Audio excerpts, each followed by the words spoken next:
Selamat pagi Honda Lovers. Jumpa lagi dengan saya Didi Iswantoro dari Honda Cita Cakra Surabaya. Pada kesempatan pagi ini saya akan memberikan sedikit tip tentang safety driving, di mana Honda memiliki safety driving dengan tema The Power. Power dalam arti itu urutan untuk kita pengecekan sedikit tentang safety driving. Salah satunya yaitu tentang P, yaitu power ya. Oke, saat ini kita udah masuk ke ruang kabin Honda HR-V. Kita melihat pertama kali di saat kita mau melakukan pengecekan di powernya, kita harus melihat kondisi bahan bakar. Ini ada huruf E sama F. Untuk huruf E itu pasti menunjukkan kondisi bahan bakar kita menipis. Kalau di F itu kondisi bahan bakar kita full. Dan untuk di kapasitas tangki ini ada kapasitas bensin.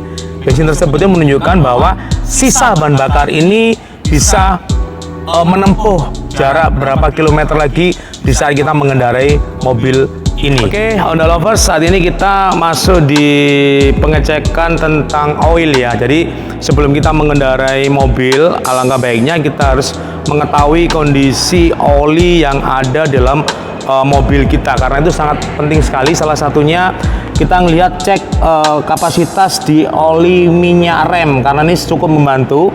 Kondisinya cukup bagus. Jadi minyak remnya cukup mumpuni untuk kita mengendarai mobil ini dengan jarak jauh. Itu yang pertama. Terus yang kedua, kita pengecekan oli mesin. Saya minta dengan sangat di saat kita mau pengecekan oli ini lakukan dalam kondisi mesin yang dingin ya, supaya tidak ada terjadi masalah. Nah, ini cara pengecekannya. Kita tarik tuasnya, kita ambil lap, kita bersihkan tuas tersebut dan kita masukin ulang.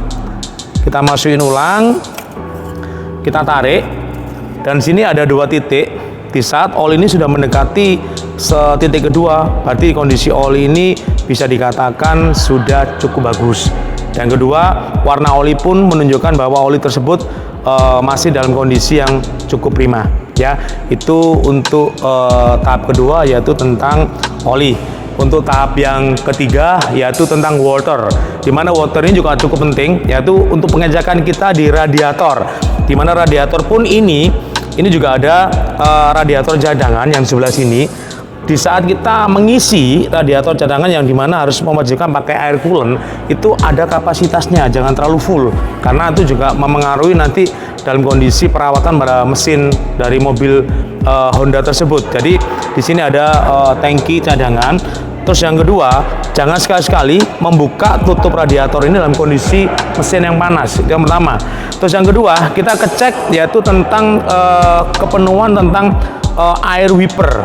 Di mana air wiper ini kalau memang sudah habis, harus diisi dengan khusus air wiper yang ada dijual di bengkel-bengkel Honda resmi. Saya minta tolong kepada Honda Lovers, jangan sekali-sekali mengisi air wiper ini dengan air sabun, karena itu cukup berbahaya. Karena begitu saat dalam perjalanan hujan atau apa, begitu kita menyemprotkan wipernya, itu akan berbusa dan itu sangat mengganggu tentang perjalanan kita. Saat ini kita menginjak ke electrical ya, dimana kita harus paham betul tentang kondisi aki dari mobil kita. Jadi kalau di sini pertama kita ngecek kondisi aki. Secara otomatis kita harus mengecek nih kondisi pemasangan aki tuasnya ini supaya bisa kita pastikan terpasang dengan benar ya. Ini kalau di kondisi seperti ini udah bagus nih, jadi lebih safety. Dan juga untuk warna dari aki ini, kalau masih menunjukkan warna biru, berarti kondisi aki ini cukup dalam kondisi yang prima. Dan kita sarankan kepada Honda Lovers, untuk aki ini harus saat servis harus melakukan pengecekan, karena memang batas maksimal aki ini 2 tahun. Kalau bisa sih meskipun 2 tahun kondisi akinya masih bagus, saya sarankan untuk melakukan penggantian. Oke, Honda Lovers, tadi itu tentang electrical, kita udah lihat kondisi aki udah bagus. Untuk electrical berikutnya, ini juga sangat penting, kita harus tahu kondisi lampu supaya kita mengendarai mobil ini benar-benar safety. Kita melakukan pengecekan khususnya lampu jarak jauh, lampu kota, kita juga power window, kita juga sen kanan kiri, minimal juga sudah nyala semua. Terus di sisi lain kita juga melakukan pengecekan tentang lampu rem. Untuk yang terakhir yaitu tentang R atau rubber, yaitu tentang kondisi ban. Di saat kita mau mengendarai mobil, minimal kita harus tahu kondisi tekanan daripada mobil yang akan kita gunakan. Kondisi tekanan ban yang harus sesuai standar itu Honda Lovers bisa lihat di pintu sebelah kanan. Di situ ada tekanan ban supaya nggak kita melakukan tekanan ban nggak mengalami kekurangan atau kelebihan. Honda Lovers juga harus memahami kondisi ketebalan dari ban. Ini kita lihat, ini ada jarum segitiga. Ini sebenarnya menunjukkan kondisi ban ini masih dalam kondisi bagus.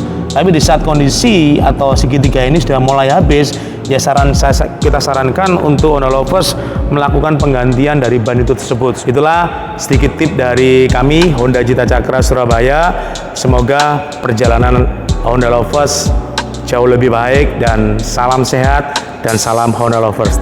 Terima kasih.